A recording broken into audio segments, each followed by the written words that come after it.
Halo guys, balik lagi dengan saya Rizky dan kali ini kita akan mereview Gaming OS dari Corvus. Ya, ini adalah Corvus 16.5. Di Corvus versi ini terdapat beberapa updatean baru yang membuat OS ini makin oke aja. Oke, langsung aja kita cek di tentang Android versinya. OS ini menggunakan base Android 11 dengan kernel yang digunakan yaitu 4.4.273 Ultron PKM 774 Plus. Jadi ini merupakan salah satu updatean baru di Corvus 16.5 ini. Kemudian di interface home screen di bagian layout di sini masih tidak ada perubahan. Namun di bagian status bar di sini ada perubahan style guys. Di sini tampak membulat seperti itu. Dan ini tampilan defaultnya, namun sebenarnya kita juga bisa mengatur di customisasi di bagian setting guys. Kemudian di bagian volume bar dan juga di recent apps ini masih sama seperti Corvus sebelumnya. Di recent apps di sini terdapat beberapa shortcut, ada screenshot, clear all, kemudian kill aplikasi dan juga share. Oke, kita masuk di bagian setting. Di sini terdapat tampilan baru ya di bagian layoutnya.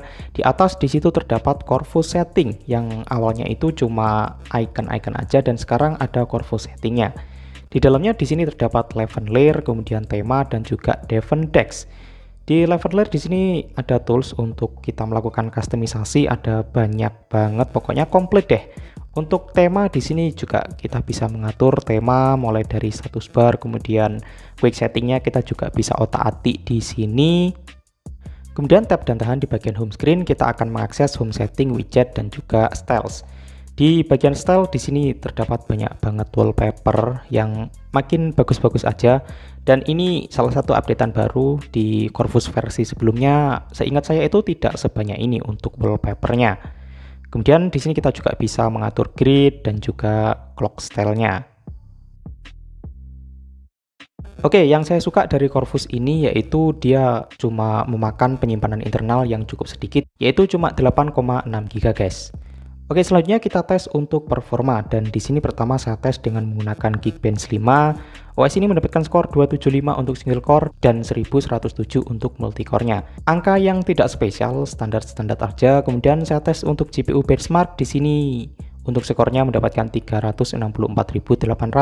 Ini angka yang standar sih, tidak tinggi-tinggi amat. Bahkan Pixie OS lebih tinggi dari Corvus ini guys. Kemudian saya tes untuk performa CPU throttling-nya dan di sini kita bisa lihat di grafiknya awalnya sih tinggi, namun untuk grafiknya akan jatuh guys. Untuk maksimalnya ada di 134,662 Hz dan minimalnya itu ada di 97,764 Hz. Kemudian saya tes kedua dan masih sama, awalnya itu tinggi banget untuk performanya.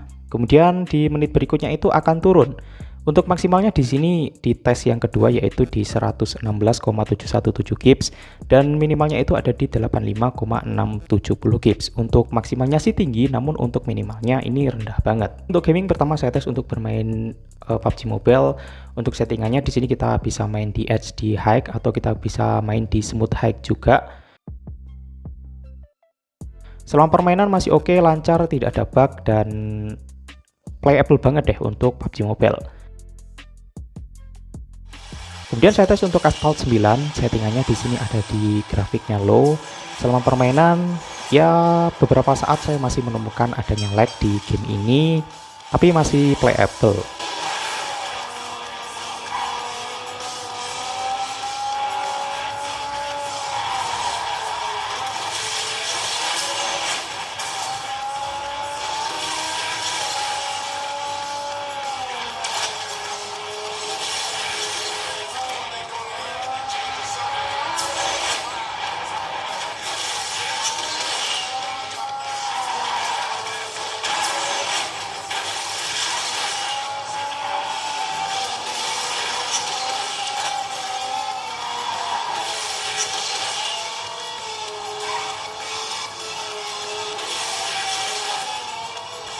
Kemudian saya tes untuk bermain game yang berat yaitu Genshin Impact.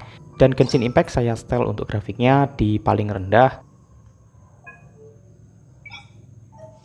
Game ini masih berjalan namun ya masih ada beberapa lag ya, dan itu wajar banget karena game ini sangat berat guys.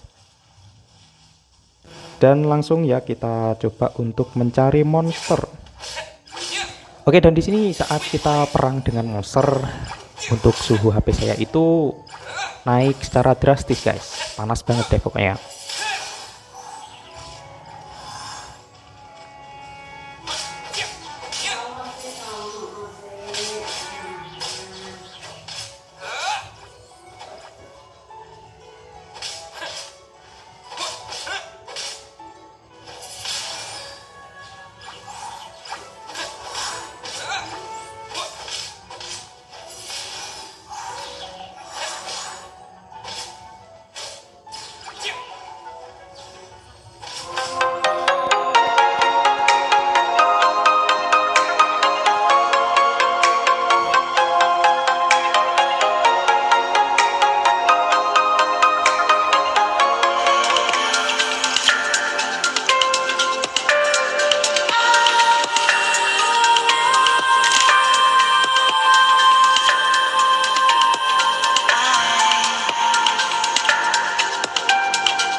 Oke, selama pemakaian saya masih belum menemukan adanya bug yang cukup mengganggu di OS ini.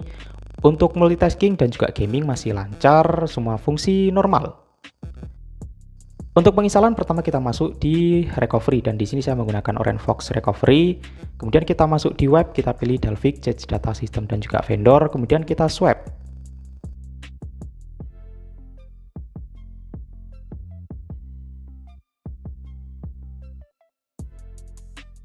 Setelah itu kita masuk di files, dan di sini kita pilih untuk OS kita guys.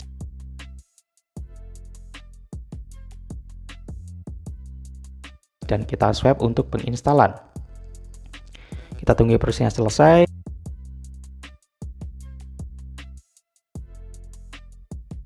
Setelah itu kita masuk lagi di files, dan di sini kita pilih caps-nya karena saya menggunakan yang versi vanilla. Kemudian kita swap untuk penginstalan guys.